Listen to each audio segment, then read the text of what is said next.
A Conquista das Virtudes, para uma Vida Realizada. Páginas de 15 a 20. Francisco Faus. Terceira, ter fé nas pequenas possibilidades. Vou lembrar dois exemplos que falam por si mesmos. O monge agostiniano alemão Gregor Johann Mendel, 1884, é reconhecido mundialmente como o pai da genética. Biólogo apaixonado por pesquisa, não conseguiu trabalhar em uma universidade alemã. Poderia ter desistido, mas não o fez. Paciente, alegre e discreto, escolheu um cantinho no jardim do mosteiro agostiniano de Brünn, atual Brno, na República Tcheca, e lá, numa pequena horta, começou a realizar suas experiências com ervilhas. Dessas experiências, que duraram anos, surgiram as famosas leis de Mendel, que são a base e referência obrigatória de toda a ciência genética. Quando lamentamos de forma estéril nossas limitações, talvez nos esqueçamos de que sempre temos uma horta de Mendel, negligenciada, deixada de lado. A fé e o idealismo podem nos ajudar a descobrir essa horta em nossos ambientes familiar, religioso, profissional ou social. Apenas o idealismo e as virtudes da responsabilidade, da diligência, da persistência e da luta dedicada farão essa horta florescer e dar frutos. Outro exemplo. São João da Cruz, 1042, 1591. Uma perseguição injusta o levou a um cárcere imundo.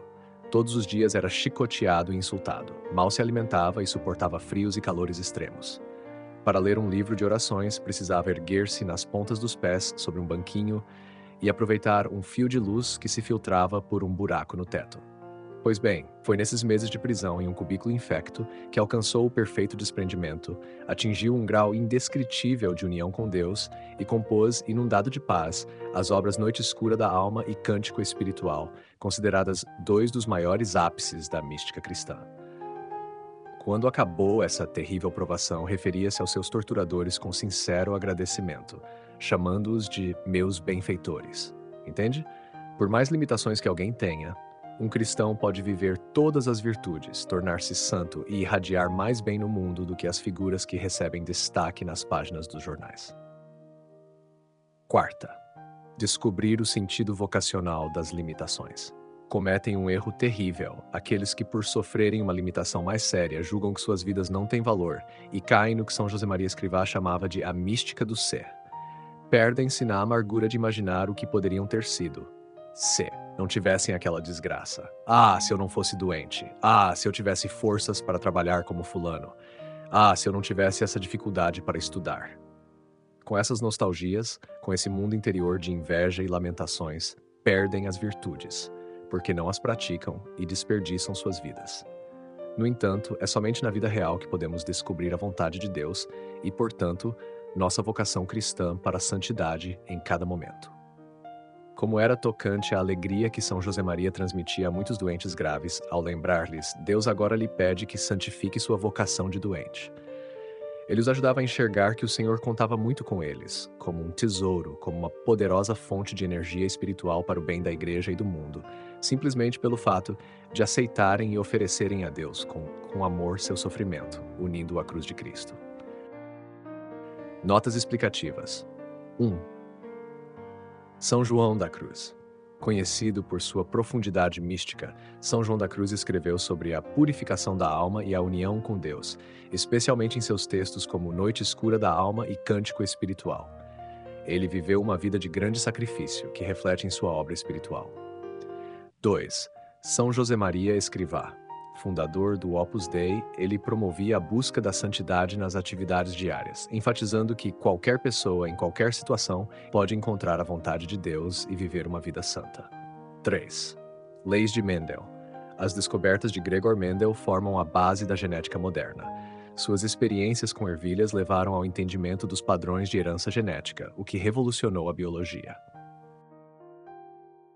Dizia ele em São Paulo, em junho de 1974, que a circunstância de estar doente não limita as possibilidades de ser santo e de fazer apostolado.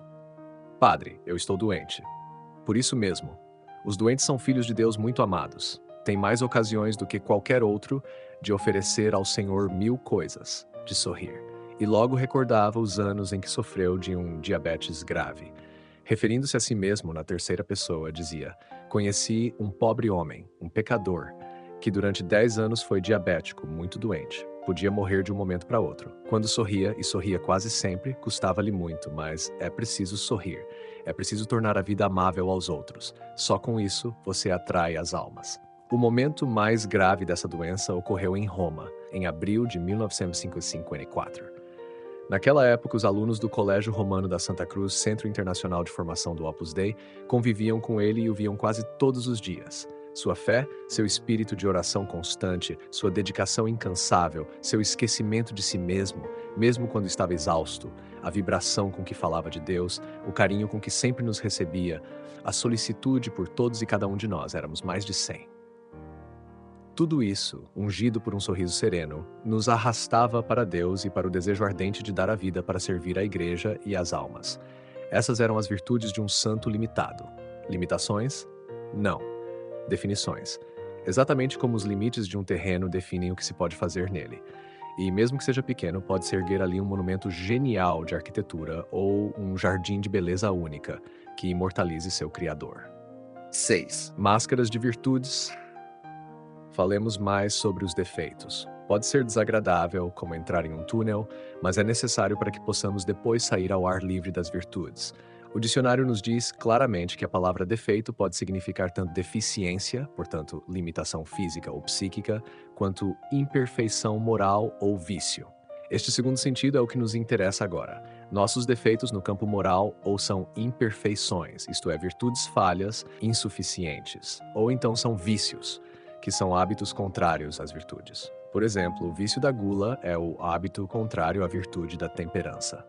Não é a primeira vez que falamos nestas páginas sobre imperfeições, vícios e enganos da consciência, mas será útil aprofundar um pouco mais nesse assunto para perceber a urgente necessidade que todos nós temos de nos livrar dos enganos, dos auto-enganos que nos paralisam. Cada falso julgamento sobre nossas qualidades morais e os erros que fazemos ao interpretá-las afasta-nos das virtudes. Notas explicativas. 1. Diabetes e a perseverança no sofrimento. O trecho narra a experiência de uma pessoa que, mesmo enfrentando uma grave doença, conseguiu encontrar motivos para manter-se alegre e fazer apostolado, oferecendo seu sofrimento a Deus. 2. São José Maria Escrivá, o fundador do Opus Dei mencionado no texto, acreditava que qualquer circunstância da vida, até mesmo as dificuldades e limitações, podem ser oportunidades para viver as virtudes cristãs e fazer o bem. O texto retrata, portanto, a importância de transformar dificuldades em oportunidades de santidade, seja na doença ou em qualquer outra situação. Nossas responsabilidades são como uma rede ou uma teia de aranha que nos envolve e imobiliza. As nossas máscaras. Virtudes mentira. Ao falar das virtudes que nos faltam, no capítulo 4, já mencionamos que o amor próprio sempre nos apresenta argumentos para nos convencer de que os defeitos que todo mundo vê em nós são enganos deles. Você é vaidoso, nos dizem. E com cara de espanto respondemos, eu vaidoso. E logo arranjamos explicações para mostrar que não temos esse defeito. O que agora quero dizer com as máscaras é algo bem mais sério, muito pior do que a falsa inocência. Eu não tenho pecados. É dar o nome de virtude a um defeito importante ou a um pecado grave. Não se trata apenas de negar o pecado que cometemos, mas de nos orgulharmos dele, colocando-lhe a etiqueta, a máscara de virtude. Disso falava o profeta Isaías. Ai dos que ao mal chamam bem e ao bem mal. Isaías 5 exemplos. Além dos que vimos no capítulo 4, veja os seguintes. A pessoa é rude, autoritária e grosseira, mas se gaba disso como se fosse virtude. Sou muito sincero, diz, cheio de si. Aquele pai não se atreve a corrigir os costumes perniciosos dos filhos, para que não o chamem de autoritário ou careta. Deixa que os filhos se prejudiquem e ainda se vangloria. Sou muito amante da liberdade. Sou muito humilde, orgulha-se o outro, não tenho ambições. Na realidade, deveria confessar que é um preguiçoso acomodado que não se esforça por melhorar e cumprir até o fim seus deveres. Sou muito responsável no trabalho, não tenho tempo para nada. Tradução: aos olhos de Deus, você é um egoísta, que se desculpa com a quantidade de trabalho bastante elástica, para não ter que gastar tempo com a família nem colaborar em obras de serviço social, apostólicas ou de caridade. Essas máscaras são as piores? Não, as piores vêm a seguir. Vamos entrar mais fundo no túnel. B. Mentiras diabólicas. Imagino que mais de um leitor achará este título exagerado. Para nos entendermos, começarei por dizer que Cristo dá ao diabo duas qualificações que o definem. Ele é mentiroso e pai da mentira. É homicida desde o princípio. O mal entrou no mundo por uma mentira do demônio. Aliás, uma mentira bem típica dele. Conforme o simbolismo do relato do Gênesis, Deus havia dado um mandamento aos primeiros pais e lhes anunciara que, caso transgredissem, morreriam. Gênesis 2 e 3:3. O demônio, com voz suave, disse: Não, de modo algum morrereis. Pelo contrário, vossos olhos se abrirão e sereis como Deus. Gênesis 3:4-5. Desobedeçam e verão serão iguais a Deus. Foi um pecado de desobediência por orgulho que acarretou a morte espiritual e física, quebrou a harmonia entre o homem e a mulher com Deus e com as demais criaturas, e foi o primeiro passo de uma verdadeira inundação de pecado no mundo, da corrupção universal em decorrência do pecado. Catecismo da Igreja Católica, em 397-401. O demônio é mentiroso e homicida, acabamos de ver. Você não acha muito atual essa troca sutil de verdades por mentiras, que contrariam frontalmente os mandamentos de Deus e ferem mortalmente a dignidade da pessoa, da família e da sociedade? Vamos lembrar apenas algumas dessas mentiras que você conhece bem. O adultério recebe o belo nome de namoro, e a virtude da fidelidade passa a ser obsoleta e ridícula. Basta ver o magistério Wayne das novelas. O aborto, que São João Paulo II não se cansava de qualificar como verdadeiro assassinato, recebe o bonito nome de direito da mulher sobre seu próprio corpo. Na realidade, tal como o pecado original, é uma grave desobediência ao quinto mandamento da lei de Deus: não matarás, baseada numa mentira, pois o filho não é um órgão nem uma parte do corpo da mãe. Como pode ver, os primeiros capítulos do Gênesis continuam atuais. Chama-se casamento a qualquer união aberrante. Em um país da Europa, alguém casou legalmente com uma mula, e estigmatizam-se aqueles que desejam reservar o belo nome de casamento para a aliança estável entre um homem e uma mulher, desejosos de formar uma família, pai, mãe, filhos. Mata-se o filho no ventre da mãe e mata-se a família, com base em mentiras. A mera espontaneidade, sentimentos e impulsos sem raciocínio prévio nem equilíbrio, é chamada de autenticidade. Mas, baseados nessa autenticidade, muitos jovens perdem o rumo nas drogas e perdem o norte da vida. A incontinência da gula, do sexo, do álcool e das drogas, que leva ao vício e à escravidão, chama-se liberdade. Crimes morais, que antes eram abominados como vermes hediondos. Por exemplo, as experiências do nazista Mengele com seres humanos, nascidos abortados ou embrionários, agora são chamados de direitos da ciência e expressões da modernidade. O comum é chamado de normal. Cada vez mais é comum que jovens se embriaguem em festas e consumam cocaína. Como isso vai se generalizando, acaba aparecendo como normal. De acordo com esse tipo de raciocínio, se continuar crescendo o número de assassinatos de trabalhadores inocentes, deveremos dizer que matar qualquer pessoa sem motivo é normal. C. A virtude indefinida. A mentira falsifica as bases do bem e da moral, que Santo Agostinho chamava de vida boa, ou seja, uma vida guiada pela bondade objetiva, que distingue claramente o bem do mal. Se essas bases objetivas são minadas, a vida da moral fica sem rumo nem sinalização, conduzida apenas pelos voos caprichosos da borboleta da falsa liberdade. É o relativismo. A moral puramente subjetiva, volátil como os desejos e os caprichos. Assim, não faz sentido falar de virtude. Para mim, essa borboleta pode dizer que algo é uma virtude, e para você pode dizer que não é. E daí? Daí que o edifício moral desaba em pedaços sobre uma base de areia movediça. A virtude, o bem e o mal têm contornos definidos. A verdade de Deus, sua bondade, sua palavra, seus mandamentos. Fora disso, tudo se desmorona. De fato, quando se nega esse referencial objetivo, as pessoas ficam tateando no escuro. Se a promoção do próprio eu é vista em termos de autonomia absoluta, dizia São João Paulo II, a vida, individual e social, aventura-se pelas areias movediças de um relativismo total. Então, tudo é convencional, tudo é negociável, inclusive o primeiro dos direitos fundamentais, o da vida. No mesmo sentido, Bento XVI muitas vezes frisou incansavelmente: nós viveremos de modo justo se vivermos segundo a verdade do nosso ser, ou seja, segundo a vontade de Deus. Porque a vontade de Deus não é para o homem uma lei imposta a partir de fora que o obriga, mas a medida intrínseca da sua natureza, uma medida que está inscrita nele e que o torna imagem de Deus.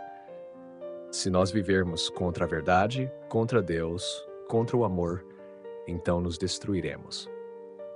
O Catecismo da Igreja Católica nos exorta a nos colocarmos diante de Deus, em oração, para fazer cair as nossas máscaras e voltar o nosso coração para o Senhor que nos ama. As máscaras mentem, as máscaras matam. Apenas um coração sincero, aberto para Deus, pode abrir os olhos. Buscando a Deus, conseguiremos fazer com que nossa vida deixe de ir na contramão da verdade e siga pela rota da realização cristã, do amor, fora da qual não existe autêntica realização. Queridos ouvintes, chegamos ao fim deste audiolivro e quero expressar minha profunda gratidão a todos que permaneceram conosco até aqui. Sua dedicação em acompanhar essa obra é um verdadeiro sinal de busca pela sabedoria e pelo crescimento espiritual. Que o conteúdo ouvido possa nutrir sua alma e fortalecer sua fé. Aproveito para convidá-los a explorar as playlists do canal Caminho Católico, onde vocês encontrarão outros tesouros espirituais. São obras que podem acompanhar e iluminar sua jornada, como Castelo Interior de Santa Teresa de Jesus, Confissões de Santo Agostinho, Palavras Bíblicas com o Evangelho comentado por grandes eclesiásticos, Filoteia de São Francisco de Sales, Tratado da Verdadeira Devoção à Santíssima Virgem de São Luís Maria de Montfort, A Imitação de Cristo de Tomás de Kempis e As Três Idades da Vida Interior do Padre Garrigou Lagrange. Cada uma dessas obras oferece um caminho profundo de reflexão e conversão, e espero que possam encontrar nelas a mesma riqueza espiritual que proporcionaram a tantas gerações. Nosso canal está sempre aberto para quem deseja aprender e crescer na fé. Continue nos acompanhando e compartilhando essa jornada espiritual. Mais uma vez, obrigado por sua presença e que Deus abençoe a todos.